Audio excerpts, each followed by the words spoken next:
Vamos à nossa aula de hoje, aula de número 95 do nosso Didaquê, o Apocalipse, um texto das comunidades herdeiras de João. Muita coisa ainda vou continuar nas próximas aulas, principalmente porque alguns temas que Apocalipse aborda, que são o problema do gnosticismo no meio da igreja, vai ser muito mais abordado nas cartas de João, na carta de 2 Pedro, outros textos que nós temos que ensinar. Embora Apocalipse se encontra no final da nossa composição da Bíblia Sagrada, isso não significa que tenha sido o último texto escrito. Foi sim o último texto, provavelmente. Eu estou aqui enroscando para saber se foi 2 Pedro ou se foi Apocalipse, o último texto que foi aceito por todas as igrejas, compondo o cânon das Escrituras. Mas Apocalipse fica no final, exatamente pela sua forma de escrita e pela sua categoria, né? A apocalíptica dele. Vamos lá. O que é um apocalipse? Isso aqui é importante. A apocalíptica é uma forma de escrita. Deixa eu tentar explicar. Vamos lá. Tem várias formas da gente poder transmitir uma mensagem. Hoje em dia, a gente pode transmitir uma mensagem por uma música, a gente pode transmitir a mensagem num vídeo, num filme, num poema, num livro. E mesmo assim, nós temos... você vai ter músicas com ritmos diferentes, livros escritos com formas diferentes, com categorias, até a gente poderia colocá-lo assim, diferente. Você vai ter humor, você vai ter drama, você vai ter aventura, filmes, você vai ter ação, comédia. Então, assim também, os textos do Novo Testamento, eles são escritos dentro de uma forma literária. Por exemplo, Lucas. Lucas escolheu usar, talvez não bem a historiografia, mas a narrativa, não é? Para trazer a teologia. Lucas, por exemplo, o livro de Atos, né? Não o Evangelho de Lucas, mas o livro de Atos, ele não é história, ele é teologia. Sim, ele usa a história, mas ele usa a história como teologia. Ele quer explicar algumas coisas ali. Da mesma forma, Paulo, por exemplo, utilizou a forma epistolar. Nós hoje usamos o nome cartas, mas é mais do que carta. Epístola é diferente de carta. Por exemplo, Filemon é uma carta, mas Efésios é uma epístola. Epístola era algo em formato de carta escrito, mas endereçado a muita gente e para ser lido e as pessoas ouvirem, diferente de uma carta que é uma coisa bem pessoal. E o que nós vamos estudar hoje usou o quê? Usou um apocalipse. Apocalipse é uma forma de escrita. O título do nosso livro bíblico Apocalipse, eu acho que nós não fomos felizes na sua transliteração, porque pegaram a palavra grega apocalypsis e traduziram apocalipse. Na verdade, só transliteraram o texto. Apocalipse significa revelação.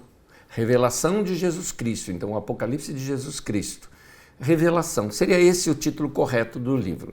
Apocalipse era também...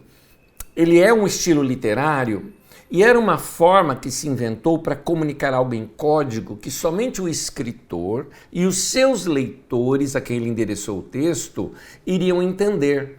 Eles tinham códigos entre eles. No caso do livro de Apocalipse, somente as pessoas que conheciam a situação que eles estavam vivendo ali e conheciam exatamente os símbolos usados em Apocalipse, que foram tirados dos textos, principalmente do Antigo Testamento, é que dessa maneira dava para entender o texto. Uma das coisas que eu acho interessante é que os apocalipses, normalmente, eles são escritos em épocas de perseguição. Você vê, por exemplo, até o próprio livro de Daniel. O livro de Daniel é um apocalipse, não é? Você pega o segundo livro de Zacarias, que para nós está dentro do livro de Zacarias, que seria do capítulo 9 ao capítulo 12 do livro de Zacarias. É um apocalipse. os apocalipses, eles são escritos normalmente em época de perseguição, por quê? Ele é um texto subversivo. E uma das frases que eu gosto para explicar Apocalipse é um texto clandestino. É um texto que não é para os opressores entenderem. É um texto clandestino e subversivo que roda entre o povo exatamente para fazer resistência àquilo que está oprimindo. Então, existiram muitos apocalipses naquele tempo, como também, e nesse tempo que nós estamos falando da história, né, aqui final dos anos do primeiro século, início do segundo século, muitos apocalipses surgiram nesse tempo. Surgiram também muitos evangelhos, surgiram também muitos atos, tá? Não existe só Atos que a gente tem aqui na Bíblia, né? Tem Atos de Paulo, Atos de Pedro, Atos de Filipe, existiram muitas cartas também, muitas e muitas. E se você quiser, há uma relação desses textos chamado textos apócrifos na aula 92 que nós demos recentemente, chamado a Carta de Judas.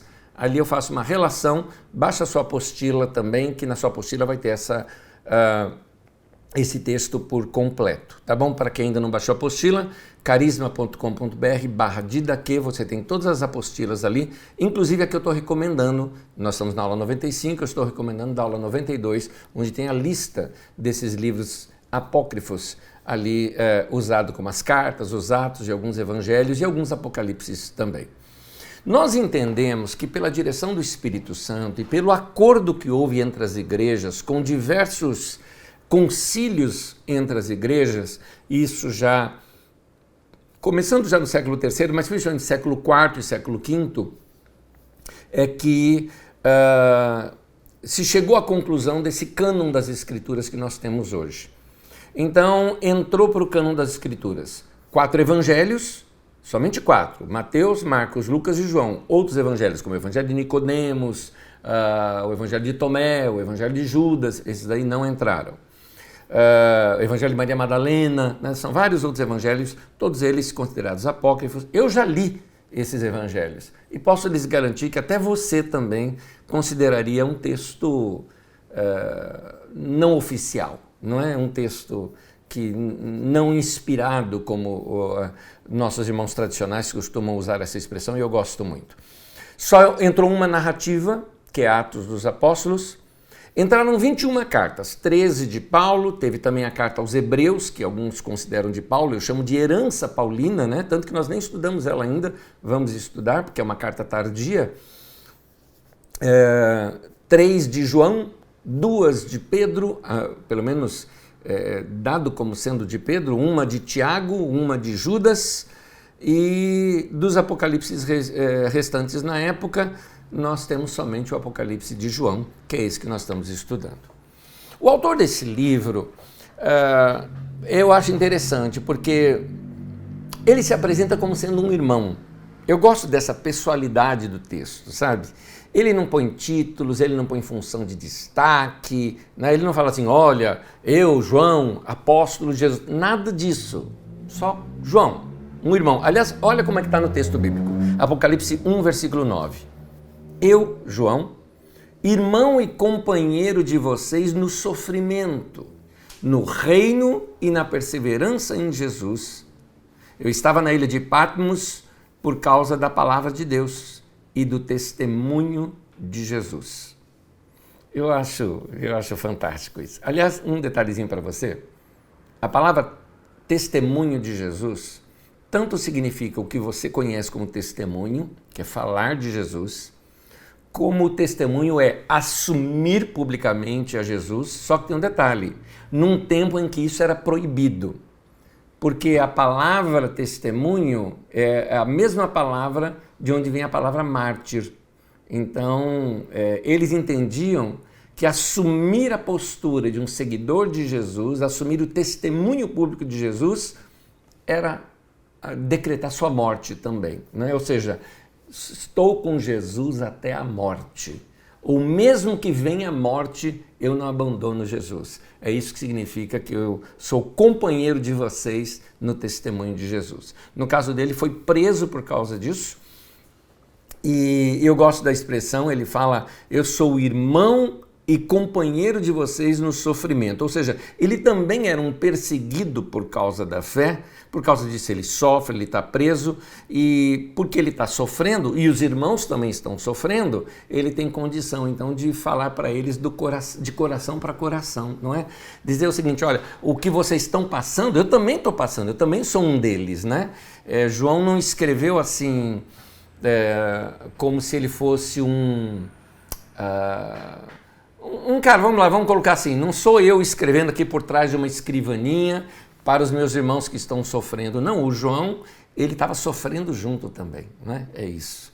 Então, quanto à autoria, gente, está aí na sua apostila, depois você lê, eu vou pular essa parte da apostila, porque eu resolvi colocar os detalhes na apostila exatamente para usar a aula para outras explicações. Mas o Dionísio de Alexandria e o Eusébio de Cesareia, é esse aqui, ó, daquele livro que eu sempre cito para vocês, que eu uso bastante, da patrística, que é História Eclesiástica. O Eusébio de Cesareia, ele afirma que este João era um ancião, um presbítero de Éfeso, um homem idoso, bem recebido pela igreja, tanto que em Apocalipse, João é chamado de profeta, não de apóstolo. É interessante isso que você vai ver no texto de Apocalipse, tá? Em Apocalipse 22, versículo 6 e versículo 9, ele é chamado assim. E esses irmãos, eles dizem que este João era então um outro João, não apóstolo, né? Não João apóstolo, porque há diferenças teológicas e doutrinárias entre o Apocalipse e os outros livros escritos ou atribuídos a João, como as 3 cartas e também o Evangelho, principalmente com relação à parousia. Gente, eu não tenho condições de ampliar esse assunto aqui agora, porque eu vou tratar dele mais ainda adiante. Parousia é uma espécie de teologia sobre o final dos tempos. E só para sua curiosidade, a palavra parousia, que é traduzida como vinda de Cristo, ela na verdade literalmente significa presença. E é aí que mais adiante eu quero ver com vocês como a parousia era vista pelas igrejas herdeiras lá de Tiago, as igrejas, inicialmente as igrejas herdeiras de Paulo, as igrejas herdeiras de Paulo da segunda geração, e como era visto pelas comunidades joaninas ou as comunidades do discípulo amado, que o Evangelho de João faz parte, né, dessa herança das comunidades joaninas, e eles têm em épocas diferentes visões e expectativas diferentes com relação à vinda de Cristo. Você vai encontrar nas Escrituras Sagradas tanto pessoas que entendiam, principalmente na época de Jesus e logo ali no início da igreja, de que Jesus voltaria naqueles dias, como você vai ver, por exemplo, alguns textos que jogam esta vinda de Jesus como vai demorar mais um pouquinho. Daqui a pouco você vê textos como esse de Apocalipse dizendo já já ele volta, né? Fica aí porque já já vai acontecer coisa e ele vai voltar.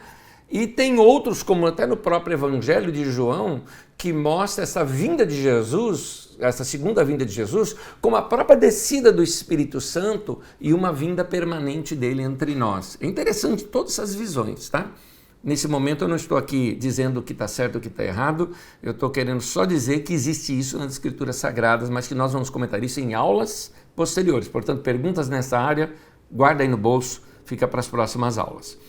Esse João, então, ele é chamado de profeta e não apóstolo, está lá em Apocalipse 22, versículo 9 e no versículo 6. Agora, também você pode, com argumentações, chegar de que esse João era o próprio apóstolo. Sim, porque, afinal de contas, tem uma tradição, que até o Eusébio também cita isso, Irineu, um outro livro que eu tenho aqui também, que é de Irineu, ele cita que João, de fato, esteve preso em Patmos, como muitos outros irmãos também estiveram presos em Patmos, tá? E que depois de solto, que ele foi solto, ainda viveu algum tempo ali em Éfeso, tendo morrido lá em Éfeso. Tem até algumas histórias que contam, por exemplo, de João, que quando Constantino, né, quando se tornou imperador, isso muitos anos depois, mandou abrir o túmulo de João, até porque eles iriam construir uma igreja em cima ali, onde seria o túmulo de João, usando os ossos dele como base ali na igreja, né, como é costume das igrejas antigas, né, que são as chamadas relíquias. disse que ao abrir o túmulo ele estava vazio, né? Então são lendas, tem cada lenda acerca de João que vocês não imaginam, tem muitas e muitas lendas. Mas isso porque quando, por exemplo, Jesus está conversando com Pedro e ele falou assim com Pedro, dizendo que te importa sobre esse, né, que perguntou sobre João, se eu quiser que ele fique vivo, né, até que eu venha. E aí quando começaram a falar que João não morreria, o próprio final do Evangelho de João explica isso, que não é isso que Jesus disse, né? É muito interessante, depois você lê lá, isso, se não me engano, é o capítulo 21 de João, fala sobre isso. Mas nós vamos ver isso mais adiante. Porque vai ter outra aula que vai ser sobre o Evangelho de João. Vamos lá. Então, tem muita coisa que é similar, por exemplo, no Evangelho de João, Jesus é chamado de Cordeiro de Deus, Jesus é chamado de o Verbo de Deus, isso tudo também aparece em Apocalipse. Alguém diz, mas a linguagem de Apocalipse é diferente da linguagem de João. Sim, porque João provavelmente foi escrito com amanuense, né? As cartas também, já em Apocalipse ele estaria isolado numa ilha, então ele mesmo escreveu, tanto que tem erros gramaticais ali em Apocalipse. Então, para mim aqui no caso tanto faz quem seja a pessoa, né? Para mim Apocalipse é resultado dessa herança do ministério de João apóstolo, mesmo que tenha sido outro João, né, João profeta, que tenha ensinado e escrito esse Apocalipse baseado nas visões que teve. Vamos falar do livro em si, a composição do livro de Apocalipse. E aqui, nessa composição do livro, eu queria fazer uma leitura para vocês aqui, ó, desse pequeno livro, que mais adiante até eu aconselho ele aqui, vai aparecer uma tela com esse livro, não sei se tem essa tela aí já.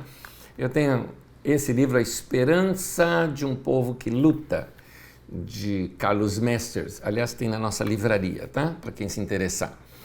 Eu vou fazer uma leitura do texto aqui, tá?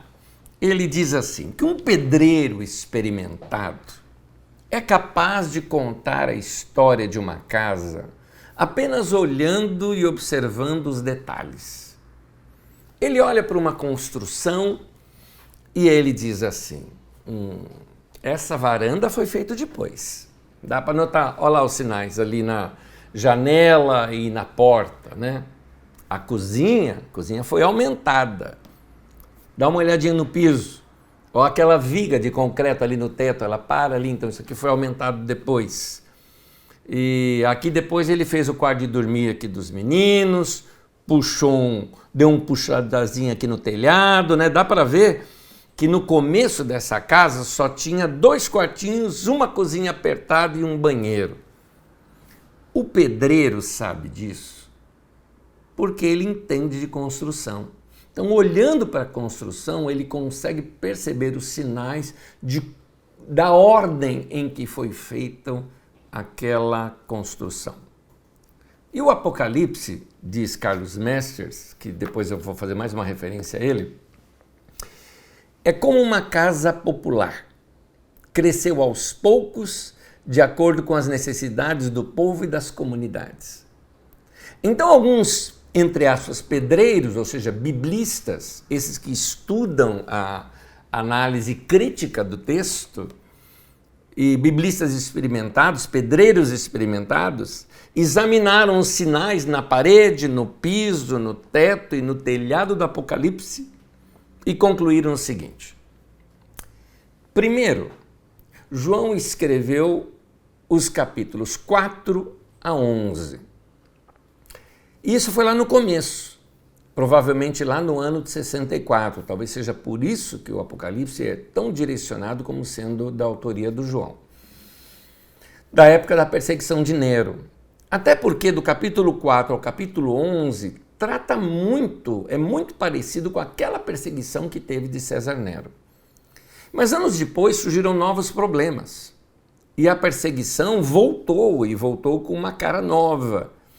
E aqueles conselhos que precisavam ser dados para a igreja já não cabiam ali naquela história do capítulo 4 ao capítulo 11.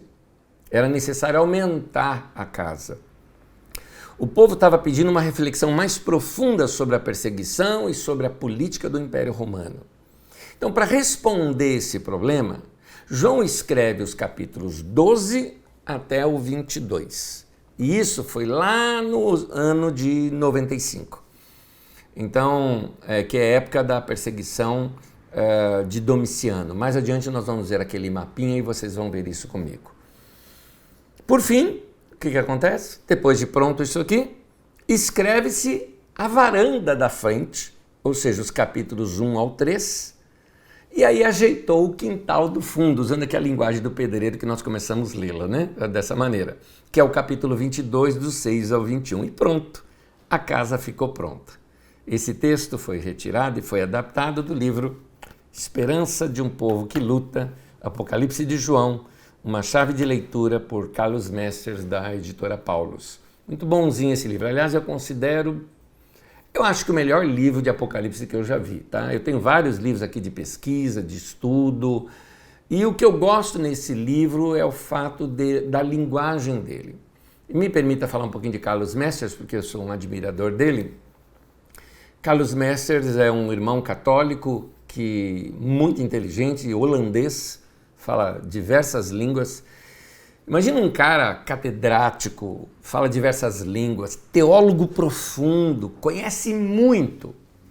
Ele tem um chamado de vir para uma nação chamada Brasil para trabalhar entre os pobres que trabalhavam de cortar cana no meio do canavial. E esses cortadores de cana, na sua maioria, eram iletrados, gente que não sabia nem ler nem escrever. Então este homem, que daria um extraordinário professor de universidade, vai ensinar para um povo que nem sabe ler nem escrever. Então não só ensinou o povo a ler e escrever, como começou a colocar os ensinos bíblicos numa linguagem tão simples que qualquer um entenda. Deu para você entender agora a narrativa que ele faz da vida de um pedreiro para tentar explicar a composição de Apocalipse? Pois é assim que Carlos Mesters trata nesse livro, por isso que eu tenho assim, uma grande admiração. É aquele tipo de gente que eu falo, quando eu crescer, eu quero ser assim. É excelente mestre mesmo. Vamos lá. Existem alguns erros que nós podemos cometer, porque quando nós não lemos o livro de Apocalipse como sendo uma leitura apocalíptica, nós corremos o risco de cometer uma injustiça com quem escreveu o texto, porque se o livro de Apocalipse for lido como um texto literal, ou seja, quando você pega o texto, não interpreta o texto e lê o texto ao pé da letra, você vai matar o texto, você vai matar o significado que o texto quer dar, a mensagem que o texto quer dar, e também vai matar o leitor, causando um entendimento completamente desvirtuado do que o autor pretendia. Paulo comenta isso quando as pessoas pegavam textos do Antigo Testamento, principalmente textos da lei, e traziam esses textos como sendo textos para seguir ao pé da letra, coisa que os fariseus faziam muito. Paulo diz da seguinte forma, em 2 Coríntios capítulo 3, versículo 6, a letra mata, mas o Espírito vivifica. Então Paulo ensina que nós devemos buscar o Espírito da palavra, o Espírito do ensino. Ou como eu costumo ensinar, como eu citei já em umas aulas passadas, lá no comecinho, o espírito da lei. Uma das primeiras aulas ali que nós tivemos do Didaquê, eu falava sobre isso, o espírito da lei. Ou seja, o que de fato, por que a lei está dizendo isso? Qual é a razão por detrás de dizer isso? Não é? Então, quando nós entendemos o espírito da lei, nós conseguimos praticá-la melhor. Então, as figuras colocadas aqui em Apocalipse, por ser um texto apocalíptico, ou seja, uma forma literária codificada, então eles trazem em si alguns sinais, alguns significados bem codificados ali entre eles. Inclusive, me lembrei agora que no texto de Apocalipse, me lembrei bem no comecinho do texto, em que deixa eu ver como é que está nessa tradução aqui. Diz assim, ó, bem no comecinho do texto de Apocalipse, Ele fala assim, revelação de Jesus Cristo, que Deus lhe concedeu para que mostrasse aos seus servos as coisas que devem acontecer muito em breve. Ele a manifestou com sinais por meio de seu anjo enviado ao seu servo João. Aqui diz assim, manifestou com sinais. Se você quiser pegar o texto original, ele vai dizer, ele codificou. Não é? Então, ele trouxe com simbologias, codificou com sinais a mensagem. Foi isso que ele fez. Então, essas figuras, elas trazem sinais que, se a gente entender que ela é uma descrição da realidade, nós vamos cometer alguns erros de interpretação. E aí vai gerar o que nas pessoas? Medo. Porque é estranho, algumas cenas são muito estranhas. E um grande dragão se colocou na areia do mar. E eis que do mar sai uma monstruosidade que tinha 7 cabeças, 10 chifres. Imagina, uma criança ouvindo isso. Então, se nós formos trazer esses textos como sendo literais, nós vamos cometer estes erros, e nesses erros vamos ter aqui algumas situações que vão trazer uma interpretação completamente diferente do que o texto original queria nos trazer, do que a ideia original queria nos trazer. Então, um erro de leitura seria, por exemplo, esse, né, que produz medo nas pessoas. O outro é o fatalismo e o determinismo. Eu vou tentar explicar essas 3 coisas. O de produzir medo nas pessoas, eu vejo que até hoje é feito assim. Por exemplo, sempre que eu tenho visto estudos sobre Apocalipse, por eles tratarem os textos como sendo literal, ou seja, que eles são uma descrição de uma realidade, o que acontece é que isso causa medo nas pessoas. Outro detalhe, que tem um erro que eu acho quando a gente estuda Apocalipse, é entender o fatalismo e o determinismo, ou seja, está tudo determinado o que vai acontecer. Então, vai ser desse jeito o fim do mundo. Então, não tem o que a gente vai fazer. A gente não pode fazer nada, porque já está tudo pré-determinado o que vai acontecer. Para mim, isso é um grande erro, porque isso gera na gente o imobilismo. Nós vamos começar a não fazer nada. Agora, era isso que o livro de Apocalipse queria causar nas pessoas? Exatamente o contrário. O livro de Apocalipse queria causar uma mobilização no meio da igreja, para ela não ceder aquelas pressões que vinham por parte do inferno, do inferno, tá certo, né? Mas do império, né?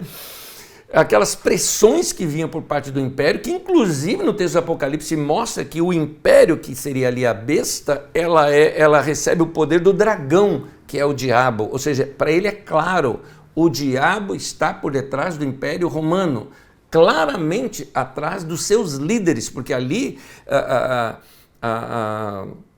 aquelas figuras era gente. O Apocalipse ele é muito realista nisso. Então está mostrando como a igreja resistir tudo isso. Agora, a resistência viria sem guerra, a resistência não seria usando as mesmas armas que eles usam, não é?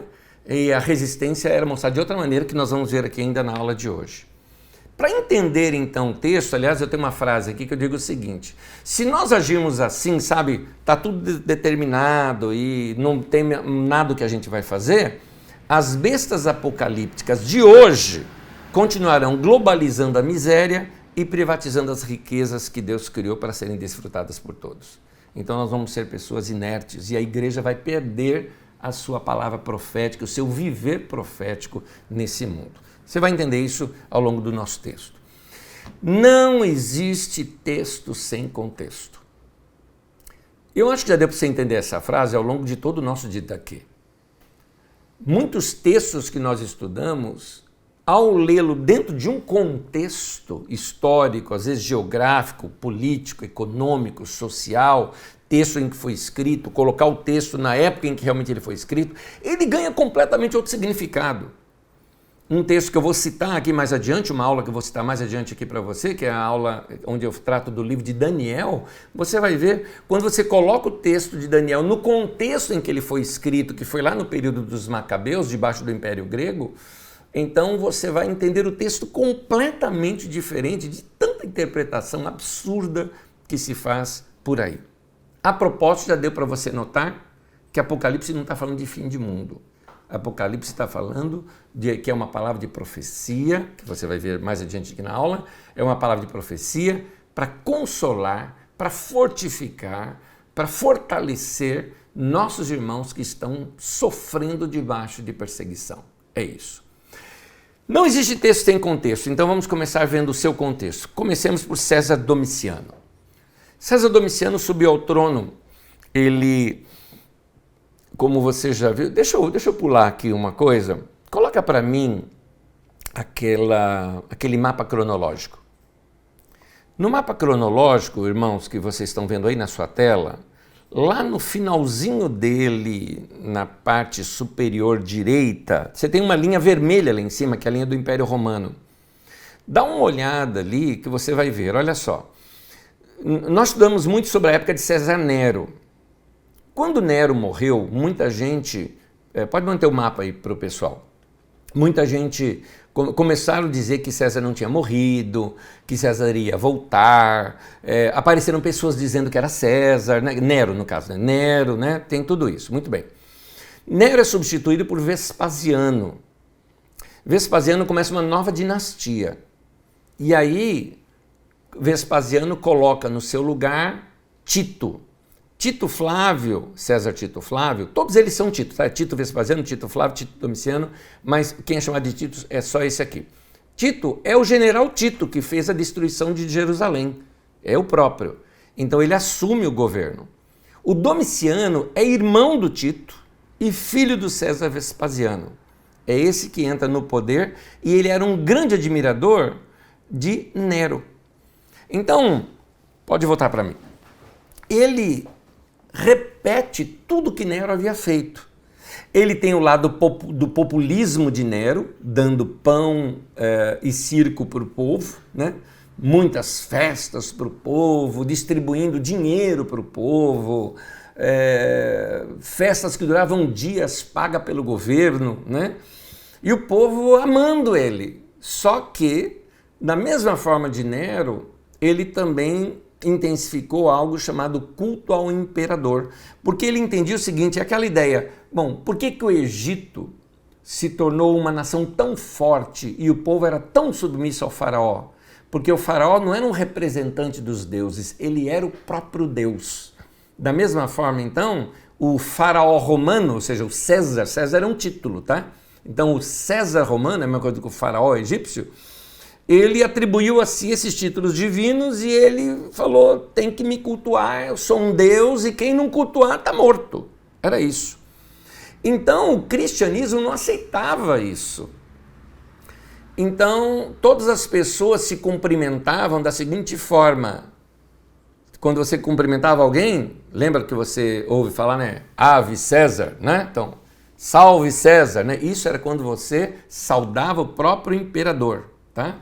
Mas entre as pessoas se dizia César é Senhor, ou César é Kyrios. E aí o cristão devolvia, não, Jesus é Kyrios, Jesus é o Senhor. Então, como o cristão não admitia esse culto a César, porque o culto a César foi de ter mesmo estátuas, de ter as pessoas se prostrarem diante de estátua, tinha também festas que se fazia e distribuía para o povo carnes que eram de animais que foram sacrificados para César. Nesses festivais havia muito vinho, bebedeira, muito sexo, orgias, isso tudo publicamente. Então os cristãos não participavam disso. César então simplesmente falou o seguinte, mata esse povo. Prendia-se alguns, matava-se outros. Ele anulou o poder do Senado romano de modo que ele se tornou um déspota. E ele, quando morreu, o Senado sentiu até um alívio quando ele morreu, porque ele mandava matar todo mundo que se opunha a ele, inclusive gente do Senado, não só pessoas que se opunham por causa da questão religiosa, né? Mas qualquer tipo de oposição ele já mandava matar. Então aí o Senado escolheu um outro imperador que não era dessa família, né? Escolheu o Nerva, que tem aí no seu mapinha. Apocalipse é uma profecia. Para a gente entender o que é uma profecia, eu preciso explicar uma coisa. Muita gente pensa que profecia é predizer o futuro. Esse conceito não é bíblico. Assim como Apocalipse não se fala, não é fim de mundo, a palavra Apocalipse não significa fim de mundo, Apocalipse significa revelação. Profecia é palavra de Deus. Profecia é profetizar, é falar em alta voz, é declarar alguma coisa. A profecia na Bíblia, ela faz duas coisas. Ou ela é uma denúncia de algo, ou seja, uma ação profética contra algo, ou ela é uma palavra também contra algo, mas ao mesmo tempo uma palavra incentivadora para edificar, para encorajar, para fortalecer, para consolar as pessoas. Aquilo que nós hoje chamamos de pregação também é chamado de profecia. Quando a gente estudou aqui o dom de profecia numa das nossas aulas, a aula tem esse título inclusive, a gente cita isso também. Apocalipse capítulo 1, versículo 3 diz assim: feliz, bem-aventurado, aquele que lê as palavras desta profecia, e felizes aqueles que ouvem e guardam o que nela está escrito. Eu acho interessante porque esse texto mostra que o livro de Apocalipse foi escrito para ser lido nas reuniões da igreja. A igreja naquele tempo se reunia muito parecido com o que a gente entende hoje como grupo caseiro, né? Eram reuniões nas casas, no caso desse tempo eram reuniões escondidas, né? Então essa profecia foi escrita e era para ser lida. Feliz aquele que for o relator, que vai contar, que vai ler, e bem-aventurado também, feliz, aqueles que vão ouvir e vão guardar o que nela está escrito, que vão compreender aquilo tudo, né? Certamente após ser lido Apocalipse, acho que quando ele lia as pessoas ficavam assim, um olhando para a cara do outro, dizendo, é isso, porque estava na vivência deles tudo aquilo que estava acontecendo, né? Profecia também serve para edificar, encorajar e consolar. Quem fala isso é Paulo. 1 Coríntios 14, 3 diz, quem profetiza o faz para edificação, encorajamento e consolação. Aonde você viu aqui que profecia é para falar o que vai acontecer na tua vida? Não tem. Aonde você vê aqui que profecia é para dirigir a vida de pessoas? Não tem. Então essa mania que veio com os movimentos de renovação, com os movimentos neopentecostais, com alguns pentecostais de raiz, de ter lá a profetisa fulana de tal, que atende na casa dela e o povo vai lá para buscar direção, principalmente gente que é empresário e tudo mais, gente que quer casar e que leva fotografia para a pessoa, para dizer, eis meu servo, essa que eu tenho preparado para ti. Essas coisas todas são aberrações. Ah, Nézio, mas eu já ouvi essas profecias e deu certo na minha vida. Depois de 10 tiros, um acertar, meu amigo. Eu também já ouvi algumas dessas que deu certo na minha vida. E eu vi um monte que deu errado também, inclusive me casando com gente com quem eu não sou casado. Então, eu acho que as pessoas fazem aberrações com essa área de profecia. Mas voltando aqui, profecia em si, então ela nos encoraja, ela nos edifica, ela nos fortalece. É aquilo que nós fazemos na pregação. A pregação é uma profecia. A pregação no último domingo na nossa comunidade é uma profecia, dizendo claramente para você, organiza a sua vida, põe em ordem a tua vida, organiza áreas e áreas da sua vida, porque vem coisa lá adiante que se você não organizar a tempo, não vai dar mais tempo. A profecia nesse sentido, ela indica o futuro? Sim, mas ela não predetermina o futuro. Algumas vezes a profecia, inclusive, ela mostra um futuro horrível com a razão de mudar o presente. Uma prova disso é o que Isaías faz com Ezequias. Isaías chega para ele e falou, você vai morrer. E o Ezequias, diante daquela palavra, eu vou morrer, ele muda o coração, ele pede misericórdia ali para Deus para dar mais um tempo de vida. Deus dá a ele mais 15 anos de vida, faz o Isaías voltar e dizer, não vai morrer mais não, vai viver mais 15 anos. Então, aquela forma dramática de Deus falar com Ezequias era a última chance para ele. E ele aceitou a última chance Então, mudou-se o futuro. Aquilo que eu falei, são as nossas decisões do presente que determinam o futuro. O futuro não está pré-determinado. Depende do que você decide hoje. Por isso, algumas vezes a profecia vem, pegando a linha que você está, o profeta vê, ele está vindo daqui, está aqui agora, em linha reta ele vai dar lá, e lá está um buraco. Então o profeta diz, ó, o buraco que você vai entrar, essa coisa aterrorizante vai acontecer na tua vida. O cara se assusta, teme, se arrepende, muda. Então quando ele muda, ele muda o futuro também. Como está escrito em Apocalipse. Arrepende-te, senão eu vou tirar de ti o seu candelabro, tudo mais, tal. Tem texto assim, logo naquelas cartas às 7 igrejas no começo do texto. Então a profecia, ela é feita para quê? Para encorajar você, para consolar você, ou para te corrigir, edificando você, fortalecendo a tua vida.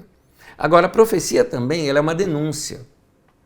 Você vê as denúncias, como por exemplo Isaías. Isaías denunciava ali o rei. Nós estudamos uma série sobre Isaías já na nossa comunidade, onde eu analiso às vezes quanto esse Isaías bateu fortemente nos reis.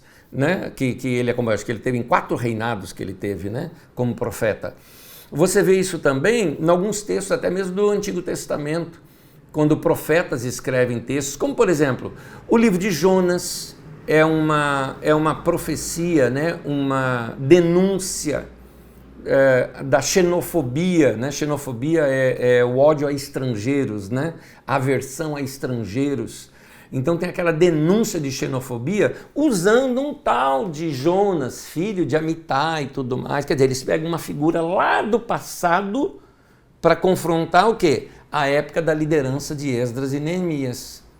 Você pega o livro de Ruth, que conta uma história linda que aconteceu lá no tempo dos juízes, né? Onde a história de uma sogra e a sua nora, tão linda aquela história de Ruth, pois é, mas ela não foi escrita lá, ela foi escrita aqui já, anos depois, exatamente debaixo daquele momento de Esdras e Neemias, onde os judeus tinham voltado para sua terra, queriam um povo puro, se separaram dos samaritanos, qualquer judeu casado com estrangeira tinha que mandar embora as suas mulheres com filhos. Mas eu me casei, tenho filhos, mas manda todo mundo embora, porque o filho também é filho de estrangeira. Desse jeito estavam fazendo, porque eles eram um povo puro. Aí então o livro de Ruth vem mostrando uma moabita, que foi aceita em Israel por um homem bondoso chamado Boaz, e termina o livro dizendo que ela era a bisavó do rei Davi. Em outras palavras, o profeta que escreveu esse texto está dizendo: vocês acabaram de matar a bisavó do nosso rei querido, rei Davi. Então, profecia faz isso, ela denuncia, ela confronta, não é? Então aqui no caso, o texto da revelação, o texto de Apocalipse, por que revelação? Porque o povo estava apavorado, nós não estamos entendendo o que está acontecendo. Então João, ele pega e fala: espera um pouquinho, eu vou mostrar aqui para vocês o que está acontecendo. Ele conta uma experiência dele, de ir até os céus, e dos céus ele vê a história. E é interessante notar, por exemplo, quando você pega aqueles 7 selos, por exemplo, dos livros, né, que fala, tinha um livro, eu chorei muito, quem é digno de abrir o livro com seus selos, e o cordeiro pegou e abriu, está ali falando da história. Cada um daqueles textos, por exemplo, quando você pega aqueles 7 selos, os 4 primeiros já tinham acontecido. Então ele está na transhistória, olhando para a história, está falando, não, isso já aconteceu, já aconteceu, já aconteceu, já aconteceu, o 5º é o que está acontecendo agora. Esse é o nosso momento histórico, falta só mais 2. Isso trouxe para o povo que ânimo para entender, entendemos. Nós estamos agora no 6º selo e ele tem um tempo de duração que é curto e em breve vem o 7º que vai resolver todo esse momento para a gente, vai acabar essa perseguição sobre nós. Então foi isso que ele viu e traduziu e colocou desta forma para os irmãos. Enfim. O texto de Apocalipse, então, é uma denúncia feita para Roma. E mostra, tem ali uma orientação de como vencer essa situação de opressão.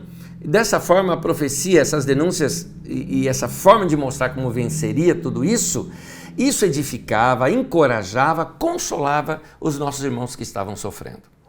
Profecia também é denúncia, enfrentamento, uma declaração que a justiça seria feita, como foram os profetas Isaías, Jeremias e os escritos em linguagem apocalíptica que levam o nome de Daniel. Eu queria aqui colocar para vocês, é a aula 29, chama-se O Império Grego. E ali, logo no primeiro item, tem o Império Grego, a revolta dos Macabeus e o livro de Daniel. Se vocês não estudaram esta aula, volte lá, estude, ou se não, reveja esta aula, vai te ajudar bastante. Inclusive ali a gente coloca algumas simbologias que são usadas também em Apocalipse. O Apocalipse, então, ele faz uma denúncia profética contra o Império Romano. Ele chama Roma de a grande prostituta, com quem se prostituiu todos os reis da terra, fala da riqueza de Roma e tudo mais. E ele também chama Roma de Babilônia. Quando nós estudamos na aula passada sobre a segunda carta de Pedro, na verdade a primeira carta de Pedro, me perdoem, ali ele termina dizendo que aquela de Babilônia vos saúda, né? Então Pedro está escrevendo ali de Roma, no caso, né? Ou pelo menos o texto está mostrando um Pedro em Roma, e Roma é chamada já ali também de Babilônia, né? Por que Babilônia? Porque foi Babilônia que destruiu Jerusalém, lá em 570, se não me engano, antes de Cristo. E aí é Roma que destrói, 537, né? É Roma que destrói Jerusalém nos anos 70, já na era cristã, né? Então, ela é chamada de Babilônia. Também porque Babilônia tem a sua perversidade e tudo mais, e Roma é comparada dessa maneira. E é interessante também, ele identifica o imperador chamando de monstro. Esse cara é um monstro. E essa palavra monstro é a palavra besta, tá? Uma besta, um monstro. Então o Apocalipse ele quer conscientizar a igreja para que a igreja não se desanime e ela persevere, porque em pouco tempo essas atitudes opressivas do império iriam ruir. Tanto que ele usa simbologias como, por exemplo, como Daniel fala, 2 tempos, 1 tempo e metade de 1 tempo, né? O outro fala 3 anos e meio, e aí o outro coloca em dias. Mas note que tudo é metade de 7, porque 7 é um tempo completo. Os números falam muito forte aqui em Apocalipse, né? Então 7 é tudo completo. Meio ali, ou seja, é um tempo curto, é metade disso tudo. Ou seja, ele está dizendo, é por um pouco tempo e isso tudo vai cair. Embora o império, aliás, um parêntese só, um parêntese de quem já passou tudo isso, como eu e você. Nós estamos falando de irmãos que estão sofrendo isso lá, debaixo do sofrimento, lendo isso. Mas e nós hoje? Pensa aqui. Roma caiu. Estava certa a profecia. O Império Romano caiu. Estava certa a profecia. E mais, como era uma palavra muito imediata, era claramente contra Domiciano. E durou poucos anos, pouquinho tempo mesmo. E Domiciano morreu. E quando Domiciano morreu, o próprio Senado resolveu mover aquele povo todo, aquela dinastia toda, e colocou um outro cara, o Nerva, e aí veio um tempo de tranquilidade no meio para a igreja. Mais adiante tem outra perseguição, debaixo de Trajano. Nós estudamos isso na aula passada, tá? Queira ou não, aconteceu também, caiu lá o imperador.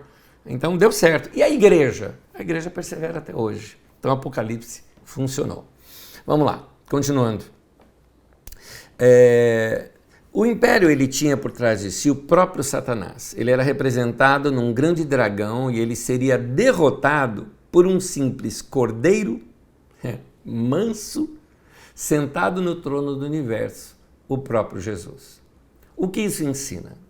O que isso ensina é o seguinte: os cristãos eram mortos, os cristãos eram muitos crucificados, outros cristãos que eram já romanos, né?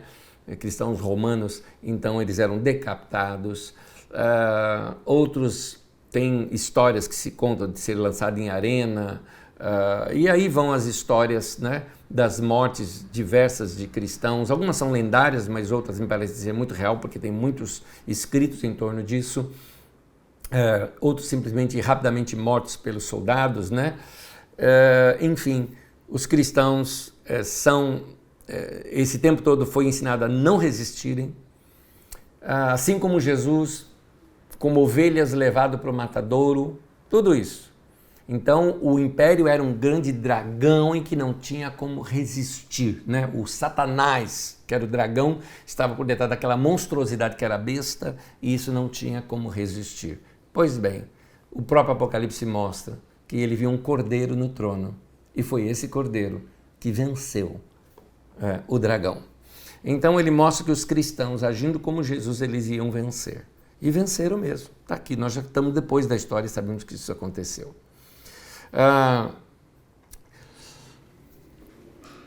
Em todo o texto dessa profecia de Apocalipse, tem uma coisa muito linda que acontece, é que certamente ali foram coletados canções que eram cantadas na igreja. As comunidades tinham suas canções. Então eles coletaram algumas dessas canções e inseriram essas canções no meio dos textos de Apocalipse. Para quê? Para que quando a igreja se reunisse e cantasse essas canções, eles iriam se lembrar desse momento da profecia. Por exemplo, tem uma canção que a gente canta aqui na nossa comunidade, algumas delas, né, que a gente canta, em que me remete a Apocalipse, porque é texto de Apocalipse, né? Quando a gente canta, por exemplo, grandes são as tuas obras, Senhor Todo-Poderoso, esse cântico está no texto de Apocalipse. Quando a gente canta muito sobre digno é o Cordeiro que foi morto de receber o louvor, a honra, a glória, o poder, o domínio, todos esses textos são textos de Apocalipse, né? Ao que está sentado no trono e ao Cordeiro, seja o louvor, a honra, a glória, o poder e o domínio para sempre. Ou aquele outro, e o louvor, a honra e a sabedoria e as ações de graça sejam ao nosso Deus pelos séculos dos séculos. Amém.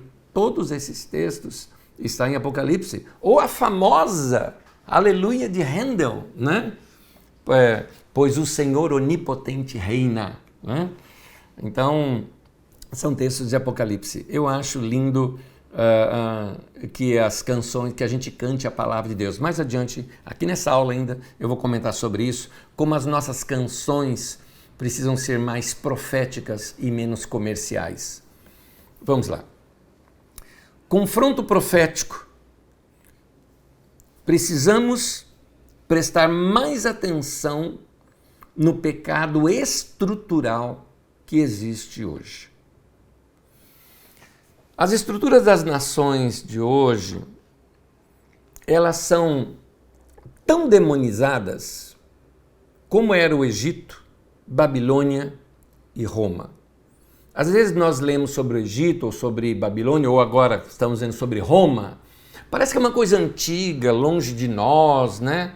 Gente, todos os poderosos desse mundo são semelhantes a César, ou semelhantes ao faraó, ou semelhantes a Nabucodonosor, né, que é da Babilônia. Eu digo isso porque os grandes impérios de hoje também constroem a sua riqueza às custas de exploração, dominação, opressão e escravidão. Essas grandes nações de hoje usam países, principalmente países latinos como nossos e países africanos, e alguns também da Europa Oriental, como sendo seu quintal de exploração. Irmãos, não se iludam com política nem com políticos. Falo abertamente. Jair Bolsonaro e Luiz Inácio Lula da Silva, ambos são Césares. Vladimir Putin ou Volodymyr Zelensky, Rússia e Ucrânia, são Césares. Donald Trump ou Joe Biden são Césares. Às vezes, em termos de política, a gente tem mania de endeusar um desses lados.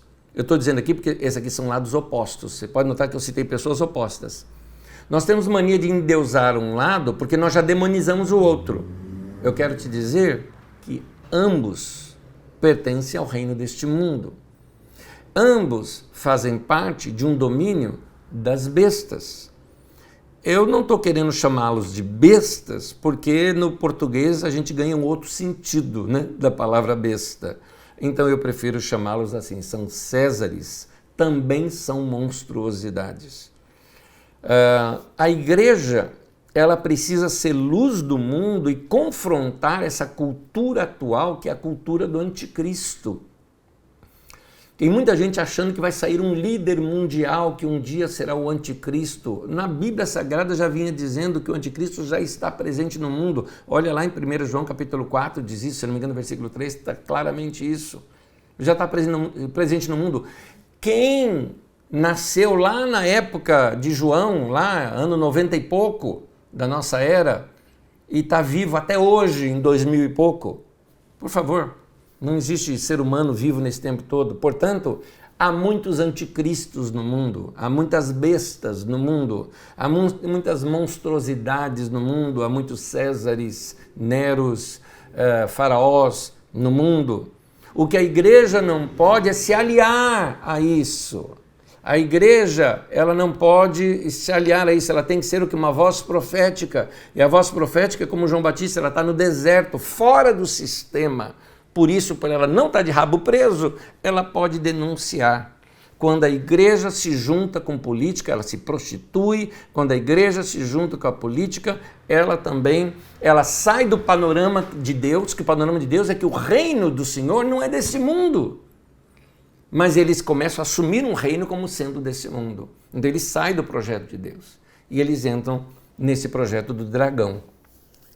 A cultura de consumo, nós precisamos também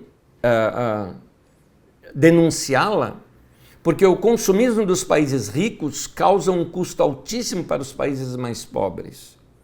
Nós precisamos confrontar essa cultura, por exemplo, cultura da xenofobia. Eu te mostrei aqui 2 livros da Bíblia que condenam a xenofobia. Gente, vamos supor que do outro lado da rua, vamos supor o seguinte, vamos supor aqui, ó, que do lado de cá eu estou no México e do outro lado da rua ali eu estou nos Estados Unidos da América. Aqui eu estou na periferia da periferia da periferia do México. Não lá nas grandes cidades boas que existem no México, mas lá na periferia, igual o Brasil tem as suas periferias, o nosso Nordeste, por exemplo, nosso sertão, não é? E do outro lado está uma nação riquíssima, Estados Unidos da América. Só porque eu nasci do lado de cá e não nasci do lado de lá, eu sou obrigado a ser pobre, enquanto quem nasce do lado de lá nasceu rico. É certo isso? É certo isso, essa divisão? Então, se eu atravessar para lá, eu vou ser preso. E se eu for com meu filho vai ficar engaiolado, né? Então, vocês viram essas coisas. E essas coisas foram aceitas pela igreja norte-americana. Eu nunca vi nenhum desses pregadores norte-americanos, desses que vêm aqui no Brasil, denunciar uma coisa dessa que foi feita lá nos Estados Unidos. Eu nunca vi fazerem isso. Precisamos denunciar essa cultura da xenofobia. Agora, eu estou falando dos Estados Unidos, de México e tudo mais, mas por que não aqui no Brasil também? A xenofobia que a gente tem, a maneira como a gente trata alguns estrangeiros aqui no Brasil, a maneira como se trata pessoas que vêm de outras nações mais pobres e eles são tidos como escravos aqui no Brasil. Precisamos confrontar essa cultura da escravidão. Precisamos confrontar a cultura da exploração. Precisamos confrontar essa estrutura e essa cultura que traz em si toda forma de abuso do outro. Inclusive, confrontar essa cultura dentro da igreja. Dentro da igreja. Porque nós temos uma mania dentro da igreja que quando vai ter uma conferência, por exemplo, né? Então, se o pregador tem lá um nome estrangeiro, né? Um nome norte-americano, então todo mundo acha que é um grande pregador. E aí o outro tem um nome latino, então esse não deve ser um grande pregador. Existe essa questão da xenofobia também. O problema também é que o consumismo penetrou também no mundo da religião. Aqui no Brasil, o consumismo, nós consumimos a música religiosa, né? E essa música religiosa, ela é puramente comercial.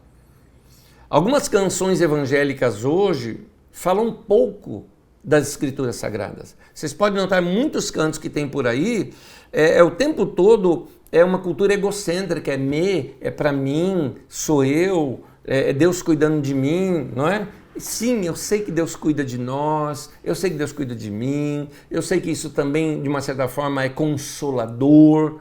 A minha questão é quando é só isso que se faz. Quando a música só serve quando ela for comercial. Então,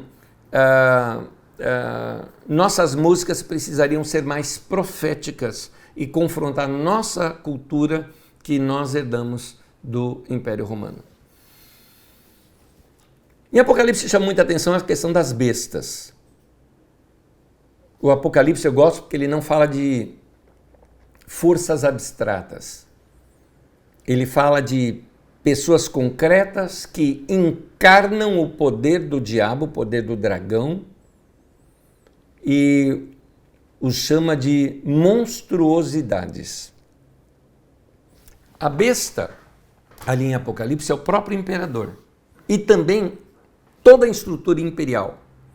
Às vezes ela é citada como duas, como em Apocalipse 13, depois ela é citada como os dois sendo uma coisa só, daqui a pouco ele cita como o anticristo, como a besta e o profeta, o falso profeta, né?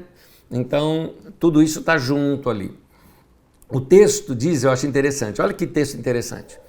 O texto diz que ela tinha 7 cabeças. Mais adiante, lá em capítulo 17, amplia esse texto, esse entendimento. Olha o que diz Apocalipse 17, presta atenção nisso e daqui a pouco nós vamos voltar naquele mapinha cronológico para você entender esse texto. Olha aqui. Diz assim o texto. Aqui se requer mente sábia. As 7 cabeças são 7 colinas sobre as quais está sentada a mulher. Tá. Mas ele explica. São também 7 reis. Ou seja, Roma está alicerçada sobre 7 reis. 5 já caíram. 1 ainda existe. E o outro ainda não surgiu. Mas, quando surgir, deverá permanecer durante pouco tempo.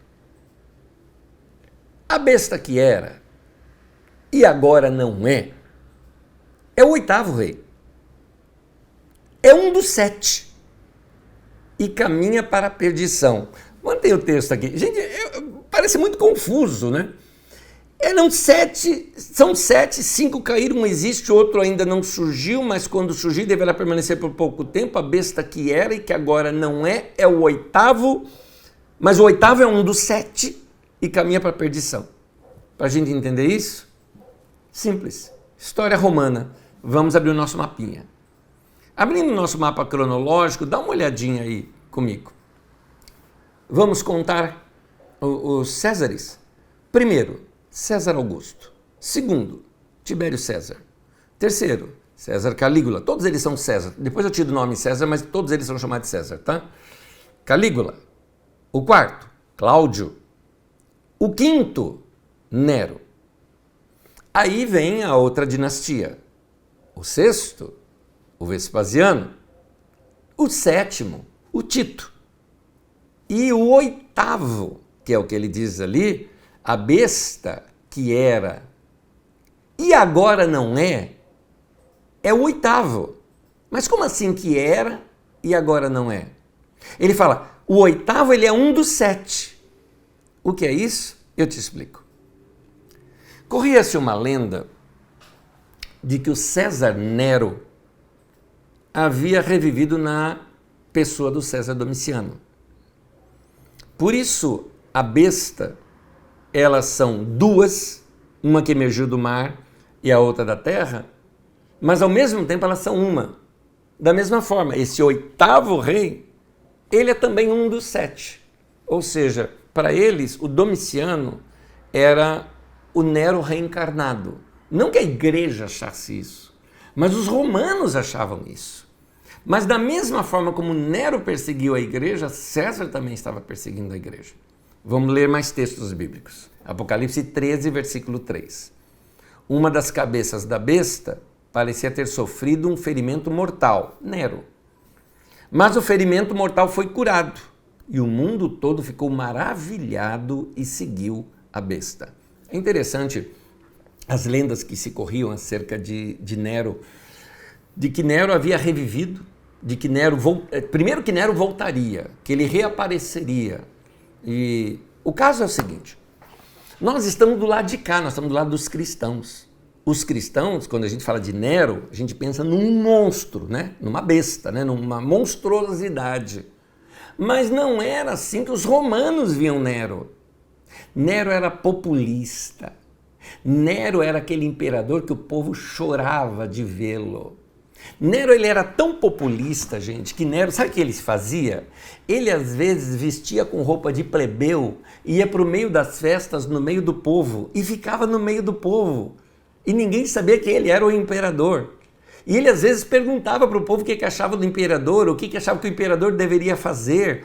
E ele ouvia o povo, e o que ele fazia? Como imperador, depois ele decretava tudo aquilo, todo mundo achava: o cara é fantástico, a gente, puxa, estava falando esses dias que o imperador deveria fazer isso, e ele fez. Esse era Nero. Nero gostava de arte. Nero fez assim construções lindas e maravilhosas. Nero dava, como a gente fala, pão e circo para o povo, né? Então, eventos gratuitos, teatros em todos os lugares. Então o povo amava o Nero. Você fala: Nero, mas Nero não era um monstro? Sim, para nós cristãos que éramos perseguidos por ele. Porque a gente tem essa versão de Nero, né? A versão da igreja, né? Ou a aversão a Nero, né? Mas o povo romano amava o Nero. Então, quando Nero morreu, que na verdade ele foi como que deposto, porque quando botou fogo lá em Roma, não colou muito de que não era ele, tanto que Nero abriu o palácio dele, mandou dar comida e ajudar a reconstruir casas de pessoas, e fez todo um populismo dele. Quando viu que não funcionava, disse que foi os cristãos e começou a perseguir os cristãos e matar os cristãos, porque foram eles que fizeram isso. Esse foi Nero. Então, quando surge Domiciano, Domiciano faz exatamente igual Nero, populista. Era um homem que ele era todo ali com suas cheio de regrinhas, né? Mas regrinhas administrativas, organizacionais. Chegava a distribuir parte do imposto que Roma arrecadava das outras nações para o povo, para que o povo ficasse mais feliz com ele. Esse era Domiciano, muito bem. Mas o mesmo também fazia como Nero, o culto ao imperador e aí a perseguição aos cristãos. Apocalipse 13, versículo 14 diz assim: por causa dos sinais que lhe foi permitido realizar em nome da primeira besta, ou seja, com a mesma força que Nero fez, ele também fez, ela enganou os habitantes da terra. Ordenou-lhes que fizessem uma imagem em honra à besta que fora ferida pela espada e contudo revivera. Alguns citam que foi uma estátua que ele fez para Nero e tudo mais, tal, né? Esses detalhes, a gente não tem provas históricas disso. Mais adiante, elas são chamadas de a besta e o falso profeta. Isso lá em Apocalipse aparece dessa maneira. O número da besta, que um monte de gente inventa cada coisa, gente, do número da besta, meu Deus do céu. Cada coisa que eu já ouvi sobre o número da besta. O número da besta, diz o texto, é número de homem. Apocalipse 13, 18. Aqui há sabedoria. Aquele que tem entendimento, a palavra entendimento é a palavra discernimento. Calcule ou discirna o número da besta, pois é número de homem. o seu número é 666. Até aí. Gente, não é? O que tem de difícil de entender um texto desse? Ainda mais em Apocalipse, que é tudo simbólico. Que dia o homem foi criado? Sexto dia. Quando a gente fala de Deus, como é que a gente representa Deus? Trindade. Então, Deus é 777. O homem, tentando ser Deus, fica o quê? 666. É isso. É o homem querendo ser Deus. Não era isso que estava acontecendo? O César não estava dizendo que ele era Deus? O César não estava querendo ser adorado como Deus? É isso que está dizendo o texto. Ninguém podia comprar ou não podia vender quem não tivesse o número da besta, a marca da besta, o número do homem. E a marca era feita onde? Na testa e no dorso da mão. Simbolizando duas coisas. Testa é mentalidade e dorso da mão é o seu trabalho. Então, as pessoas que eram marcadas pela marca da besta, ou seja, que entendiam assim, não, mas estamos prosperando. Esse imperador, olha, é por causa dele que eu estou conseguindo crescer, que o meu dinheiro está dando certo e tal, ele está me beneficiando muito, né? Então, o que custa? Adora ele, né? O meu trabalho está dando certo. Então, todo esse pensamento estava em adquirir, né, a marca no dorso e na mentalidade. Era isso, dá pão e circo para o povo que você domina o povo. Essa era a doutrina da besta, é a doutrina do pão e circo. Isso também pode ser uma alusão a Nero, porque no alfabeto hebraico, as letras são números, então quando você pega a palavra César Nero no alfabeto hebraico e faz a soma, dá 666, dá 666. Então é muito provável que aqui o texto seja realmente uma alusão a Nero. Também pode ser uma referência àqueles que oprimem os povos acumulando as riquezas dele, como fez Salomão. 1 Reis 10, versículo 14, diz assim: o peso do ouro que se trazia a Salomão cada ano era de 666 talentos de ouro. A Nova Versão Internacional, ela traduz, né? Ninguém entende o que é talento de ouro, então traduz 23.300 quilos. Mas no seu original está 666. Lembram-se que quando nós estudamos sobre Salomão aqui, eu mostrei diversas vezes que os profetas falaram várias coisas contra o Império de Salomão, mostrando que Salomão estava fazendo de Israel um pequeno Egito. Então, havia essa denúncia sobre Salomão também. Então, como esse número já era conhecido pela igreja, porque a igreja conhecia o Antigo Testamento, a Bíblia que eles tinham, o Antigo Testamento, então eles sabiam, 666, isso aí era aquela riqueza de Salomão que ele recebia, eram os impostos e tudo mais. Agora eles entendiam, essa opressão toda, isso aí é marca da besta. O livro de Apocalipse também ele traz uma palavra para as igrejas. As 7 cartas às 7 igrejas, elas revelam problemas, porque haviam no meio da igreja um certo desânimo. E também tinha aquele problema de falta de resistência, gente cedendo, gente no meio da igreja seguindo a doutrina do império, tinham heresias, tinha gente dividindo a igreja e gente matando o testemunho cristão. Isso é bem representado no capítulo 11, quando mostra o testemunho da igreja, representado ali naquelas 2 testemunhas, que é uma imagem clara, né, de Moisés e Elias, né? Porque você vê no Novo Testamento, Moisés e Elias aparecem para engrandecer Jesus, né? Então essa é a obra da igreja. E ali diz que eles são mortos pela besta e expostos por ela na praça pública. Mas olha como é que chama a praça, Apocalipse 11, 8. O seu cadáver ficará estirado na praça da grande cidade que espiritualmente se chama, ou como diz, acho que a NVI diz simbolicamente, alguma coisa assim, se chama Sodoma, Egito e onde também o seu Senhor foi crucificado. Então aqui está o que destrói, né, o que destruía e o que destrói até hoje a igreja é o quê? Sodoma. O que te lembra Sodoma? Bom, Se você já estudou comigo aqui, porque já estudou sobre Sodoma e Gomorra, na aula sobre Sodoma e Gomorra eu mostro que Sodoma, na verdade, a gente sempre pensa na perversão sexual. A perversão sexual é consequência de Sodoma.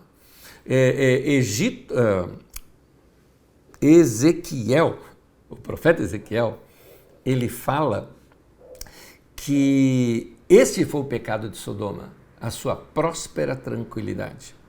Sodoma era tão próspera que era uma cidade que oprimia as cidades vizinhas, mandava em tudo, e gente que está no limite, né? na exacerbação dos prazeres, então ela busca prazer de todo tipo. É como uma pessoa que vive para os prazeres, então ele vive para o dinheiro, para compra, para venda, ele compra o que quiser, ele bebe o que quiser, ele usa a droga que ele quiser, ele sai com quem ele acha que consegue sair, e eles têm sexo com tudo e com todos, até com animais, e assim essas orgias todas são os pecados de Sodoma. Isso era o que acontecia nas festas do imperador. Essa orgia toda de bebedice, de glutonaria e de sexo acontecia nessas festas do imperador. Outro citado aqui é o Egito. E o Egito é o que? Dava medo ao Egito. O Império Egípcio punha medo nas pessoas. Muitas pessoas, com medo do Império Romano, o que eles faziam? Eles negavam a Cristo.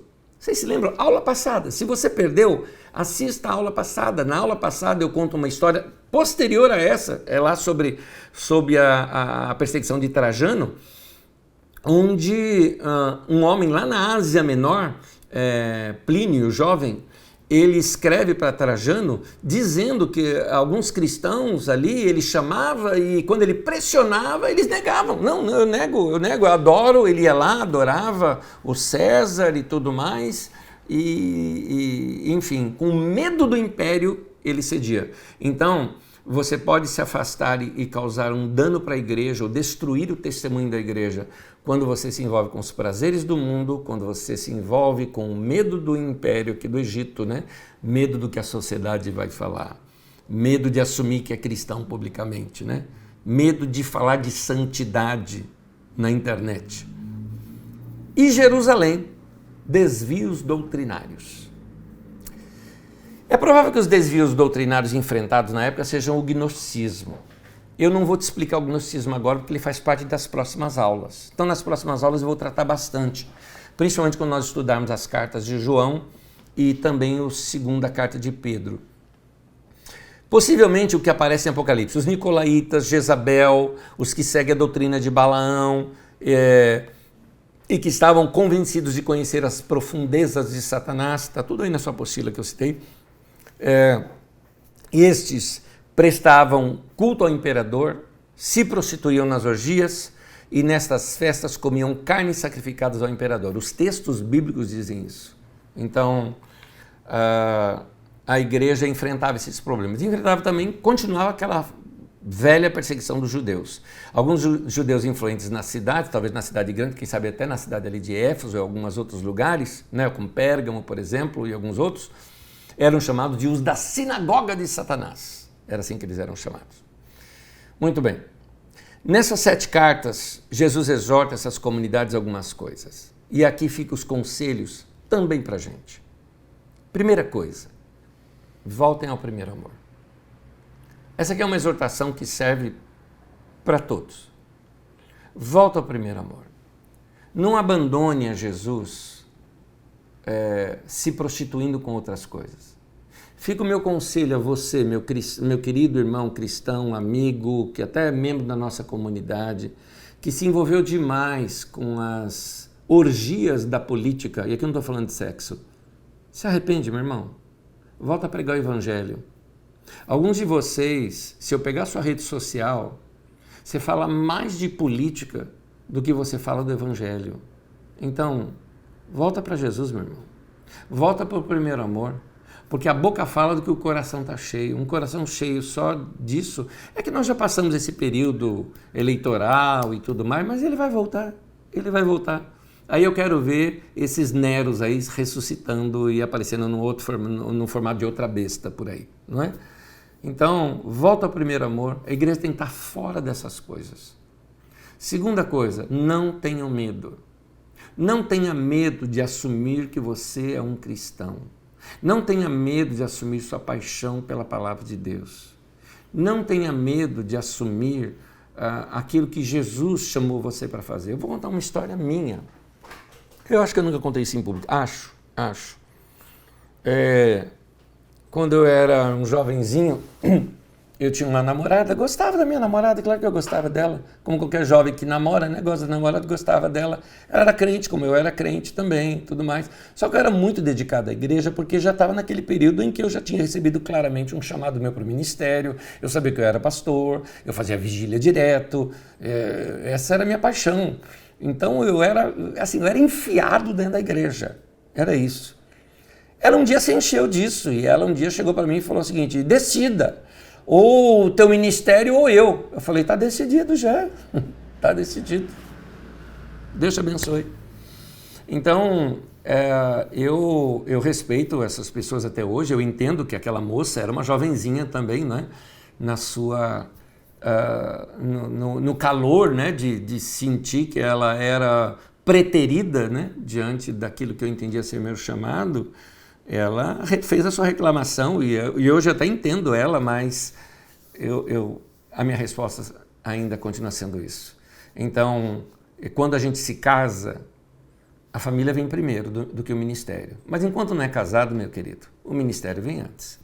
Então, por isso que Paulo fala que o homem que é casado, ele está dividido, porque ele tem que servir, né? A mulher e os filhos e a igreja e tudo mais, e ele tem que fazer isso. E a família vem primeiro. Mas quando é solteiro, diz a Bíblia, cuida das coisas do Senhor. Outra coisa que diz aqui, então, meu irmão, não tenha medo de assumir a sua postura, nem que ela lhe custe um grande amor, nem que ela lhe custe perder dinheiro. Eu já quase perdi emprego por não querer mentir. Quando no banco onde eu trabalhava, me deram um trabalho lá para fazer e depois estava errado e ele falou, olha, vai lá e fala tal coisa. Eu falei, não vou falar isso, é mentira. Não, mas eu estou mandando. Eu falei, você tá, mas alguém superior a você disse para eu não mentir. Eu sirvo a Deus, você sabe, eu não vou mentir. Eu não menti. Ele só não me rebaixou porque eu já ocupava o cargo mais baixo do banco, que é o office boy. Então, como office boy não tem para onde rebaixar, ele me mandou trabalhar no pior lugar que o office boy poderia trabalhar, que era junto da diretoria. Que qualquer rinho lá ia ser mandado embora, né? Então, não tenha medo de perder o emprego por ser honesto. Não tenha medo, não ceda, meu querido, à tentação da besta. Não aceite a marca da besta na sua testa ou no dorso da sua mão. Não aceita isso. Sabe, para ganhar mais você mentir, ser enganado com ideias, não aceite. Por isso que a Bíblia fala, se arrependam. A palavra arrepender-se ali é a palavra metanoia, que significa muda de atitude mental. Você pertence a outro reino, tem uma linguagem de outro reino, é submisso a outro rei. Você não é de direita, nem de esquerda, nem de centro, você é de cima, meu irmão, você é do céu, meu irmão. É isso, seu pensamento tem que ser renovado. Você pode se identificar com alguns pensamentos daqui, da acolá, que se identificam com o seu, porque os seus são do reino de Deus. Então, sempre mantenha isso na sua mente, sabe? Mantenha uma mente saudável, mente sã. E outro conselho que dá, que perseverem. Por isso o texto sempre fala, quem perseverar até o fim será salvo. Persevera, meu irmão. Não abandona, não abandona. Para se vencer o mundo é necessário o quê? Quando fala daquela primeira besta, no final diz assim, que esta é a perseverança e a fidelidade dos santos. Então, perseverança e fidelidade. A palavra fidelidade é a palavra pistis, que é a palavra fé. Fé e perseverança. Não arrede o pé da sua fé. Eu sei em quem tenho crido, estou bem certo que Ele é poderoso para guardar o meu tesouro até o dia final. Diz a palavra de Deus, é isso. Não abandona a tua fé, mantenha a sua confissão. Na outra besta que aparece, no mesmo capítulo 13, diz lá, né? Nós até lemos o texto, aqui tem sabedoria. Quem tem entendimento, discerne o número da besta. O que é isso? Está dizendo que sabedoria, entendimento e discernimento. Isso é necessário. para você vencer o mundo. Vencer o mundo é uma expressão das cartas de João, que é essa mesma escola aqui do Apocalipse, né? Essa mesma herança, né, de João que nós estamos lendo aqui. Então, não ameis o mundo, irmãos. Não ame o mundo. Quem ama o mundo, o amor do Pai não está nele. Para isso você precisa de sabedoria, de entendimento e de discernimento. O que é discernimento? Discernimento é saber separar o que é bom do ruim. É separar, como disse, se não me engano, é o profeta Jeremias, o precioso do vil. Não sei se é Ezequias ou Jeremias que fala isso. Precioso do vil. Aprenda a separar essas coisas. Não deixe de louvar a Deus. É por isso que os textos do Apocalipse são tão cheios de louvor. Porque eles nos conectam com aquele que está sentado no trono e ao Cordeiro. A ele seja o louvor, a honra, a glória, o poder, o domínio para sempre. Então, para que eu vou ter medo de um imperador, de um domínio humano, quando o Senhor, ele é o Rei dos Reis? É isso. Ele é o Senhor dos Senhores. Diante dele, todos se dobram. É isso. Termina o texto da nossa aula com esse texto de Apocalipse, Apocalipse 3:20, Jesus dizendo: eis que eu estou à porta e bato. Se alguém ouvir a minha voz e abrir a porta, eu entrarei em sua casa e cearei com ele e ele comigo. É óbvio que aqui eu estou à porta e bato está se referindo à igreja. A igreja se reunia nas casas e aqui Jesus estava do lado de fora da igreja. Se naquele tempo já existia isso, eu não duvido que muito lugar hoje chamado de igreja também não tem Jesus. Jesus está do lado de fora.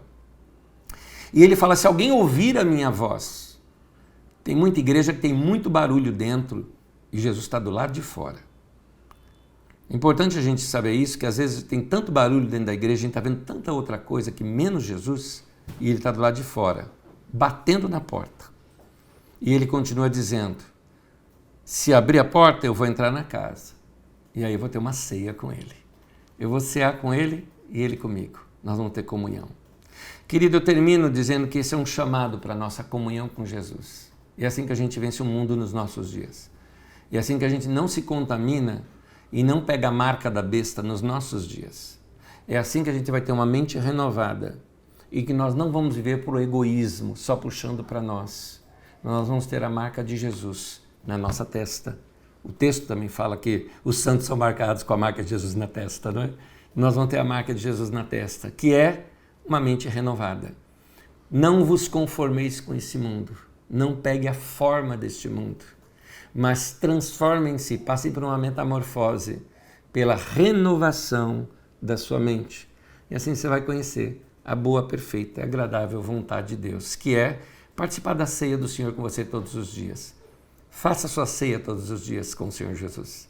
Ao comer o pão, ao beber o vinho, mas também ao comer o seu arroz com feijão, ao comer o seu pão com manteiga, a comer aquele pastel na feira com caldo de cana, que seja assim a sua ceia com Jesus todos os dias.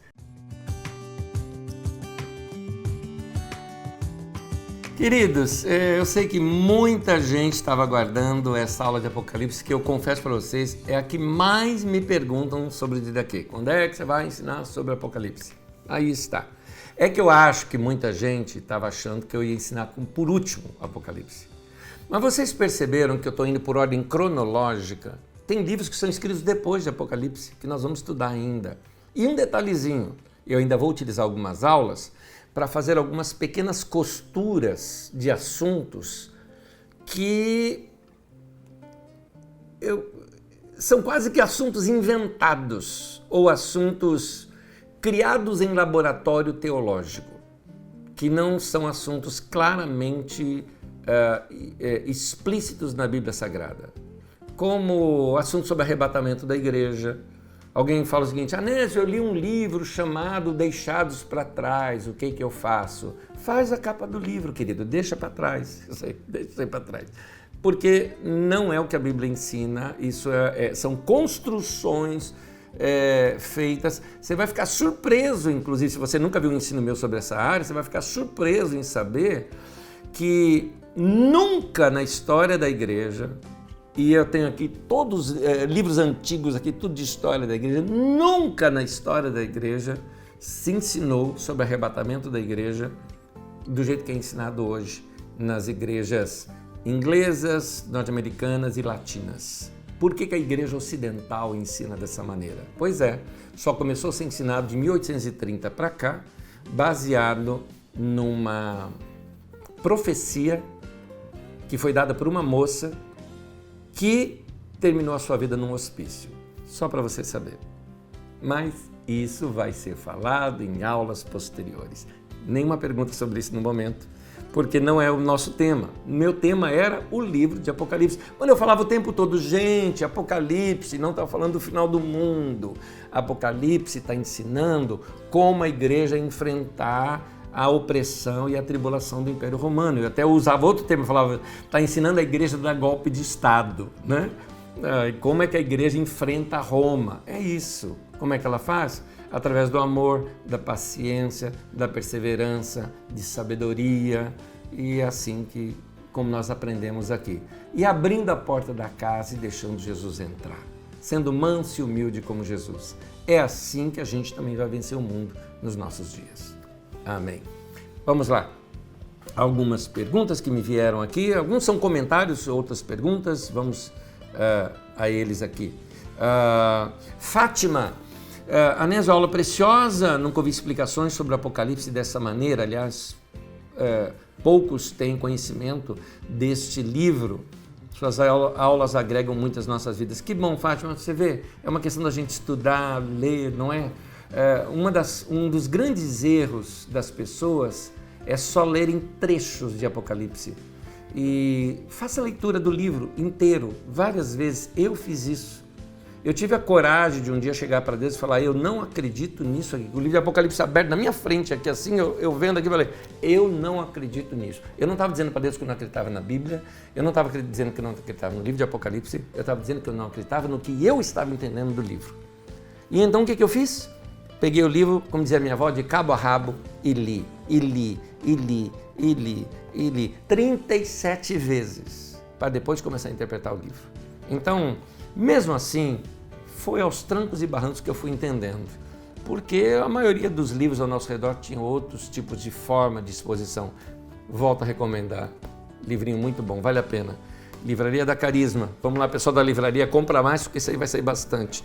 É muito fofo esse livro, é gostoso de ler. Vamos lá.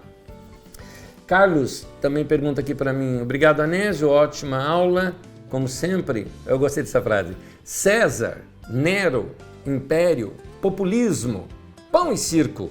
A Bíblia é antiga, mas ao mesmo tempo muito atual. É isso. Tá perfeito, meu cara. Perfeito. A Val coloca assim pra gente. Anésio, certa vez convidei uma pessoa para vir à igreja, pois tinha muitos problemas. A resposta foi, não posso. No meu trabalho sou obrigada a mentir e forjar. A pessoa não estava disposta a mudar. Como poderia convencê-la? Triste, Val. Triste isso. Vá, ora por ela, seja amiga, esteja próximo, porque é o Espírito Santo que vai convencer, né? Não é a gente que convence, é o Espírito Santo que vai convencer. Que ela tropece e caia em si mesma. E ela vai ver o vazio que é uma vida sem Jesus. Como é melhor andar na verdade, como é melhor deitar no travesseiro e ter uma consciência limpa, não é? Seria bem melhor. Oremos por ela. As demais perguntas eu estou lendo e respondendo aqui agora, gente, que eu não deu para ler antes, chegaram aqui para mim, eu estou vendo agora. Vanir me pergunta aqui, por que muitas das pregações sobre Apocalipse que já ouvi sempre se referia ao futuro do mundo e da igreja? Gostaria de saber do senhor sobre isso. Vanir, é aquela ideia de achar que o Apocalipse fala do fim do mundo. E cá entre nós, numa primeira leitura, principalmente quando a gente chega lá perto do capítulo 20 de Apocalipse, né, que fala de 1000 anos o diabo preso e daqui a pouco o diabo é solto e tem a guerra do Amargedon, que também é uma má leitura, né, que o nome nem é, seria, oh meu Deus, eu esqueci o nome do lugar que foi traduzido como Amargedon, né, e então depois dessa guerra, tudo mais, aí vem o Cristo com o seu exército, destrói o exército do anticristo, dá tudo uma ideia de que é alguma coisa para o final. Por que razão? Veja bem, o que o Apocalipse está fazendo, João, ele sai da história e olha a história como um todo, como se fosse uma grande régua, vendo o passado, o presente e o futuro ao mesmo tempo. Tanto que tem hora que ele vê lá Gênesis, né? E tem hora que ele vê a crucificação de Jesus, e aí ele vê a perseguição da igreja, e aí ele vê o fim de tudo. Então ele junta tudo isso numa coisa só para mostrar, gente, olha, tá aqui, como eu disse lá dos selos, né? Olha, o primeiro já foi, o segundo já foi, o terceiro já foi, o quarto já foi, o quinto já foi. Estamos aqui do quinto para o sexto, só falta o sexto e o sétimo. Então estamos pertinho do fim. Então as pessoas ganhavam com isso esperança. Talvez nessas leituras, então, se entende Apocalipse como sendo o fim do mundo. Nós vamos estudar aqui sobre escatologia, né? Ou sobre a parousia. Eu vou, como eu disse, depois de estudar todos os livros, terminar de estudar todos os livros, eu vou fazer algumas costuras que faltam para a gente entender, porque tem muita coisa, como eu disse, inventada em laboratório teológico. E aí eu quero ver o que as escrituras falam sobre isso. E aí nós vamos ver juntos, tá bom? Então eu não vou antecipar muita coisa de escatologia ou da parousia nesse momento, tá? O Marcelo pergunta aqui, Anésio, você irá comentar em aulas futuras sobre as interpretações pré e pós-tribulacionistas que são diferentes dessas dadas hoje? Pois é, querido, tá aí mais um assunto feito em laboratório teológico, né? Quando Jesus fala de uma tribulação grande que nunca teve e nunca teria outra igual àquela, ali em Mateus capítulo 24, ele está falando da destruição de Jerusalém que aconteceu nos anos 70. Jesus está falando isso lá nos anos 30, de uma coisa que ocorreu nos anos 70. Então, eu diria então que a tribulação já foi? Tá, eu na verdade penso de outra maneira. Eu na verdade penso que a tribulação sempre teve, tem e sempre vai ter. As tribulações que vêm sobre nós são de diversas maneiras. Enquanto que, em alguns lugares, a igreja é proibida e perseguida, e por isso é uma grande tribulação para a igreja, eu acho que para nós, pelo fato de que a igreja não é perseguida e não é proibida e que tudo pode, também é uma grande tribulação para a gente. Porque eu vejo mais gente nesses lugares se afastando do evangelho do que nos lugares onde o evangelho é proibido. Quem fala isso é aquele irmão chamado Irmão André, um nome fictício do homem que é o fundador do Portas Abertas, onde ele conta que ele andou lá nos países, na época da cortina de ferro, dos países comunistas, que era proibido o evangelho, aquela coisa toda, né, que estava acontecendo debaixo daquele comunismo horrível, né, que estava acontecendo, naquela perseguição.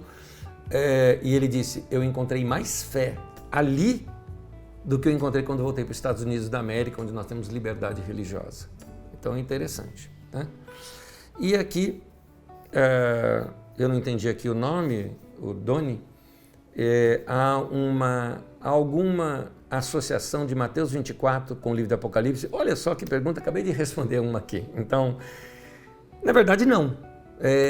Mateus 24 está falando de uma coisa, Apocalipse, como eu disse, é uma carta ali para a igreja da época, para como eles pudessem enfrentar as tribulações. Nós vamos tratar desses textos como você vai encontrar em Tessalonicenses, em Marcos, nos evangelhos de um modo geral aparece, né, principalmente Mateus 24. Nós vamos, como eu disse, fazer essas pequenas costuras para nós entendermos algumas dessas temáticas. Nós vamos estudar isso quando eu estudar sobre o tal chamado arrebatamento da igreja. E é uma coisa que eu brinco aqui, que eu chamo de doutrina do elevador, né? A gente está aqui na terra, daqui a pouco sobe, vamos para o céu, aí a gente está lá no céu, 3 anos de tribulação, de pequena tribulação, depois a grande tribulação, a igreja desce de novo, aí vem então o milênio, aí surge o anticristo, aí tem que subir de novo, aí transforma o céu e terra e tem que descer de novo. Gente, é uma confusão. Os craques nisso são, com todo respeito aos meus irmãos adventistas, vocês são craques em construir essas figuras todas, e outros filhos dessa mesma escola, que são os testemunhos de Jeová. Né? Esses são craques desculpa o termo aqui, em inventar essas histórias todas, né? Ficando marcando data para a volta de Jesus e tudo mais, diversas datas. Nós vamos estudar tudo isso, gente. Nós vamos estudar com com provas históricas. Não, fulano de tal disse isso em tal data e tal, tal, tal. É isso que nós vamos ver. Então, é em cima disso que foram construídas muitas das doutrinas que nós temos nos dias de hoje. Mas isso é assunto do século XVIII. Nós estamos lá no século I ou século II ainda, tá bom? Então, aguarde um pouquinho. Eu vou tratar esses assuntos ainda aqui no dia daqui. Espero ainda nesse semestre, tá? Tratar disso. Deus abençoe vocês. Grande abraço a cada um de vocês.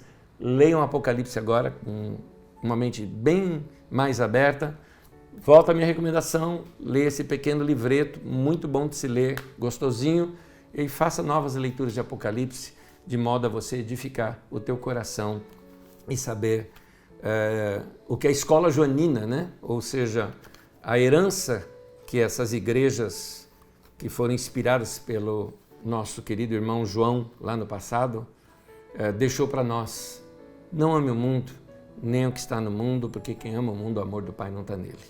Então vamos ter uma vida santa e amar esse nosso Cristo, o Cordeiro, o Verbo divino, que habitou entre nós, cheio de graça e verdade, que vimos a sua glória, glória como do unigênito do Pai. E hoje a gente vê a glória dele, a glória daquele que é o exaltado do Pai. Que Deus abençoe.